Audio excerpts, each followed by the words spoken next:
Pai Damião, por que na Umbanda tem manifestações extravagantes com gritos, giros de alguns espíritos porque utilizam bebidas e cigarros?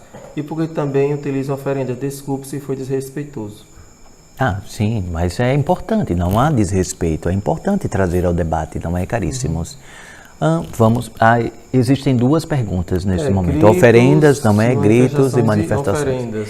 Gritos, manifestações irreverentes? Cigarros, irreverentes? Não, extravagantes.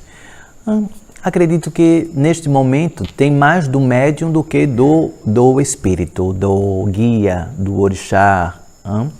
Porque existe, o orixá tem o ilá, tem uma forma de recepcionar a frequência, mas os ilás, eles não são transmitidos de qualquer forma, a qualquer hora, de qualquer jeito. Existem momentos específicos para quebrar a frequência energética do ambiente, do local, principalmente extravasar o médium.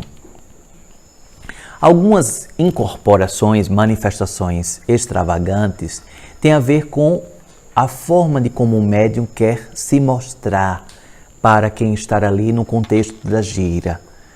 Pois, diante da educação mediúnica, vai se aprendendo a maneira discreta, tranquila, suave do ato de se manifestar, do cumprir o seu propósito, a sua manifestação, pois muitas vezes esses extravagantes, de como foi feita a pergunta, vêm apenas para dançar, vêm apenas para se exibir, para dançar como se estivesse indo num samba de batuque, não é?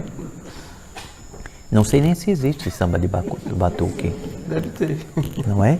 Mas vem apenas para se mostrar. Então ali está na mistificação. Ali está mistificado. Que no início da mediunidade ainda pode ser relevado por conta da vaidade do médium de se autoafirmar enquanto médium.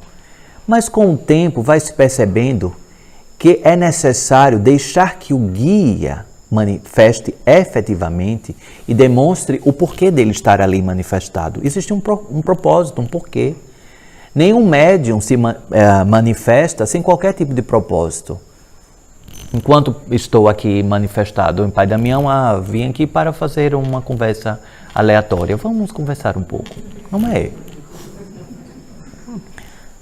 E algumas pessoas recepcionam nas suas residências, estou precisando de um conselho, chame aí o preto velho. Caríssimos, chama aí o caboclo, eu estou precisando falar com ele, estou uma dúvida. Não é assim, caríssimos. O canal precisa ser respeitado. O médium precisa se dar ao respeito, primeiramente, diante do ato de sair da ignorância, ou seja, buscar o conhecimento, para ter a robusteza da manifestação. Isso é uma primeira frequência da pergunta, não é? Sim. E da outra de oferendas. E porque fumam? Sim, ainda tem a outra. Fuma, bebe, caríssimos. O fumar e beber depende da frequência energética e espiritual de que você está envolvido, não é? Espíritos em determinados tipos de padrões energéticos precisam do alicerce dos vícios, do fumo, não por serem viciados, mas muitas vezes por precisarem transmutar a energia. Por exemplo, um caboclo, quando ele fuma o charuto, ele não está fumando o charuto porque ele é viciado, mas ali ele está utilizando o charuto para transmutar a frequência energética no meio de limpeza. Então ele puxa, quando ele puxa o charuto, ele está puxando todo o mal que ali naquele ambiente tem, ou naquela pessoa, no consulente, e jogando para o plano espiritual energético. Por exemplo, um preto velho, quando pede um cachimbo ou qualquer espécie de fumo, que assim é uma das plantas de poder dos pretos velhos, o fumo, consagrando ali o fumo, também está a transmutar. A pombagira, quando pede ali o fumo também, diante da fumaça que ali é empreendida, e do tragar também está transmutando. Esses são os guias que utilizam como mecanismos não de vício, mas transmutadores. Por exemplo, a bebida, ela não precisa ser ingerida. Você pode, o Exu ou a pombagira, um exemplo, já que também já teve a pergunta de Exus, ele não precisa ingerir a cachaça. Ele pode manipular o álcool, o teor alcoólico que está ali, sem colocar o teor alcoólico no corpo do médium.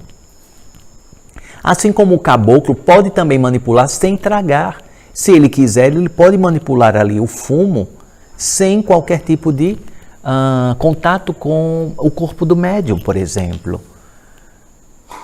E o ato do álcool, em alguns médiuns, por já serem viciados em álcool, se aproveitam, em alguns momentos, para extravasar, como vocês falam aqui, afogar mágoas.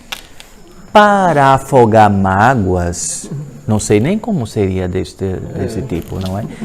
Mas para afogar mágoas, utilizando-se de mentores espirituais, supostamente mentores, para beber, para embriagar-se. Então, estes precisam de educação mediúnica, caríssimos. Pois o ato da bebida alcoólica e do fumo precisa estar apoiado em uma robusteza de propósito, como tudo na seara espiritual. Qual o propósito? O médium, para dizer que está incorporado, não precisa beber a cachaça pelo ouvido. Existem ainda alguns médiums que introduzem garrafas de cachaça pelo ouvido para beber da cachaça. Caríssimos, isso está deteriorando o sistema auditivo do médium. O mentor, o guia espiritual, jamais quer danificar o aparelho, pois é do aparelho que o mentor transmite os ensinamentos e faz a caridade. Então, precisa ter uma coerência, caríssimo. E faltou a oferenda. As oferendas, caríssimos, têm mais a ver com o médium, de quem faz a oferenda, do que para quem recepciona. Sim, quando você faz uma oferenda para Oxum, por exemplo, entregando flores no rio ou fazendo uma malá, uma comida específica para Oxum, você está alicerçando o seu elo de médium para com aquela frequência. Aquela frequência vem, enriquece-se com o arcabouço energético que flui das flores, flui do alimento das frutas, de algo que está oferendado, mas aquela frequência, aquele guia não depende da oferenda. Não depende, pois eles já são guias espirituais.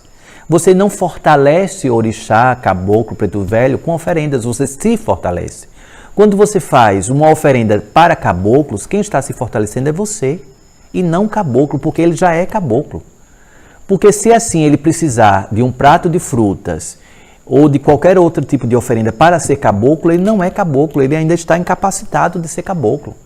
Porque ele deve ser caboclo independentemente da oferenda, porque ele não está ali para recepcionar nada, ele está ali para cumprir o ato rogativo da caridade, para trabalhar.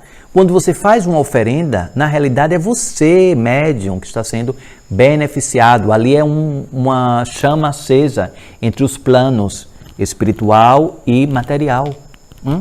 Dá para entender, caríssimo?